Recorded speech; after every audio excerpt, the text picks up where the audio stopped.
အားလုံးပဲမင်္ဂလာပါဗျဒီနေ့ချင်းမိုင်မှာဆူတောင်းပြည့်ဆိုပြီးနာမည်ကြီးတဲ့စပယ်ပန်းဖျားပေါ့နော်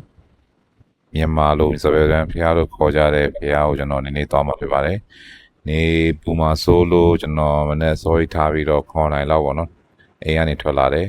ကျွန်တော်နေတဲ့နေရာနေဆိုရင်ဒီစပယ်ပန်းဖျားကိုမိနစ်20အစိတ်လောက်တော့ကျွန်တော်မောင်းရတယ်ပေါ့နော်ဒီမိပိုင်ပါညာမမီဘူးဆိုရင်တော့မိနစ်20လောက်နဲ့ရောက်တယ်ပေါ့နော်ကျွန်တော်အခုသွားမှာကအဲ့ဘက်တောင်ပေါ်ပဲချမ်းဖြစ်ပါတယ်ကျွန်တော်အခုလောလောဆယ်တော့မိပိုင်မိနေပါတယ်ခင်ဗျာ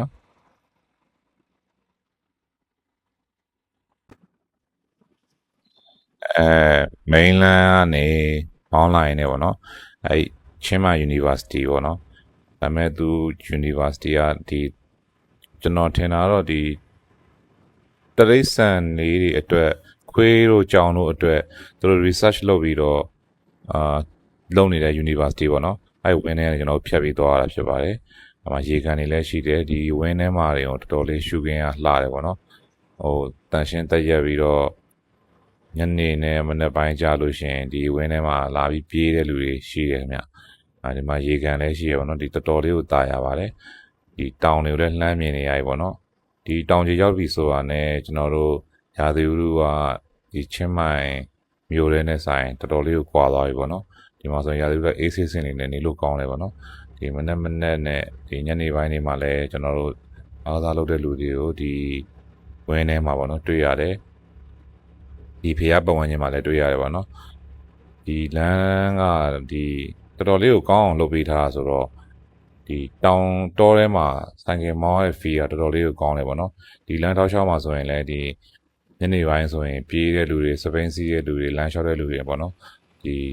အဖိုးကြီးဖွားကြီးကအစဒီအသက်20ကျော်တွေအထိကိုကျွန်တော်တွေ့ရတယ်ပေါ့နော်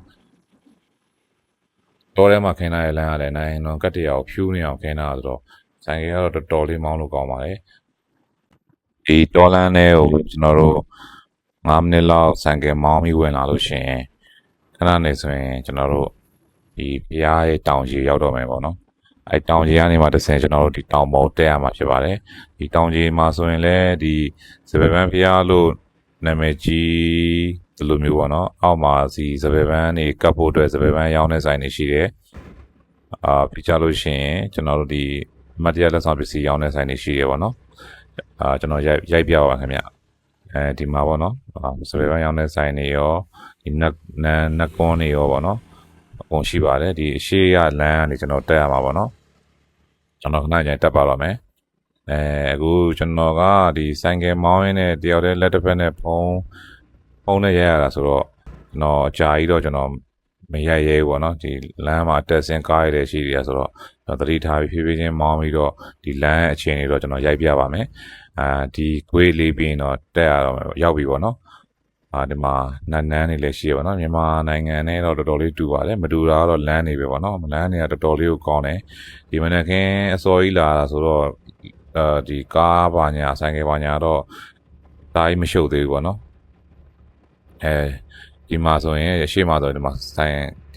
င်ကယ်တွေကားတွေရပ်ဖို့ဒီ parking area ကျေးရှိတယ်ပေါ့နော်ဒီကနေအပေါ်တက်သွားလို့ရှိရင်လည်းဒီနောက်ထပ်ဆိုင်ကယ်အပ်ဖို့နဲ့ကားရက်ဖို့နေရာရှိတယ်ပေါ့နော်။ဒီကုန်းလေးကျွန်တော်တက်ပြီးသွားလို့ရှိရင်ကျွန်တော်ဆိုင်ကယ်ရက်လို့ရပြီပေါ့နော်ဒီမှာကားတွေလည်း parking ထိုးထားတွေ့ရပေါ့နော်ကျွန်တော်အခုကျွန်တော်ဆိုင်ကယ်ရက်ဖို့နေရာရှာလိုက်ပါဦးမယ်ခင်ဗျာ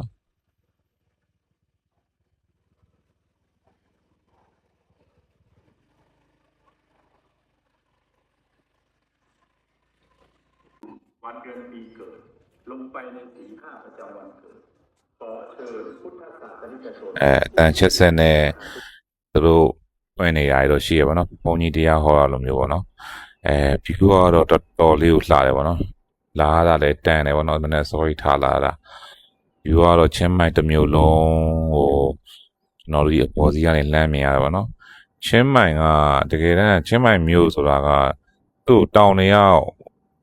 ပတ်လေဝိုင်းထားတဲ့မျိုးလေးပြတော်တော်လှတယ်ပေါ့နော်ဒီမှာဆိုရင်လည်းဒီအယုတ်တွေဒီအမင်ရုပ်လေးတွေထိုင်မှုတန်းလေးတွေအစအကုန်လုပ်ပေးထားရပါတော့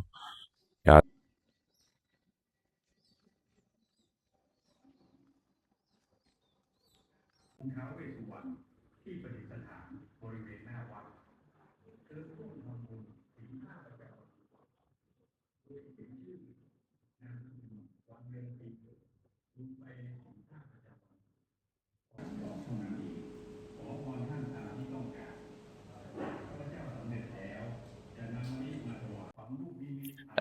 ဒါကတော့အခုနာမည်ကြီး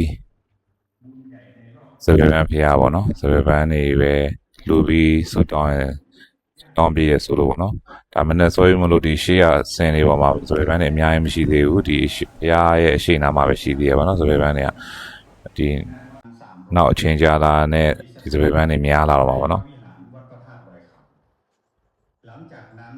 สักการะองค์ท้าวเวสสุวรรณยักษ์ดอยคำขนาดใหญ่ที่สุดในโลก โดยใช้ธูป9 ดอกในการสักการะและร่วมทำบุญปิดทองคำเปลวองค์ท้าวเวสสุวรรณที่ประดิษฐานบริเวณหน้าวัดเชิญร่วมทำบุญศีล5 ประจำวัน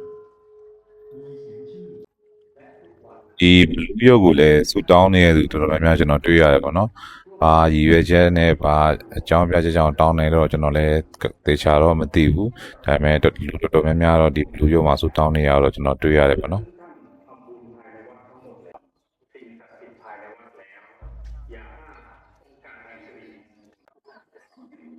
အခုဆိုရင်တော့ဒါပဲပေါ့နော်ဒီတောင်ပေါ်မှာတော့ဒါလေးပဲရှိတယ်အခုဆိုရင်ကျွန်တော်ပြန်ဆင်းတော့ပဲပေါ့နော်ပြန်ဆင်းပြီးတော့ကျွန်တော်နောက်တစ်နေရာတစ်ခုကိုသွားမယ်နောက်တစ်နေရာတစ်ခုအကြောင်းတော့ကျွန်တော်တည်တံ့ဗီဒီယိုလုပ်ထားတယ်ပေါ့နော်ကျွန်တော်အခုဒါလေးပြီးလို့ရှိရင်နောက်နေ့ကျရင်တင်ပေးမယ်ပေါ့နော်ကျွန်တော်အခုပြန်ဆင်းပါတော့မယ်အဆုံးလေးကြည့်ပြီးတော့ကျေးဇူးများတင်ပါတယ်ခင်ဗျာ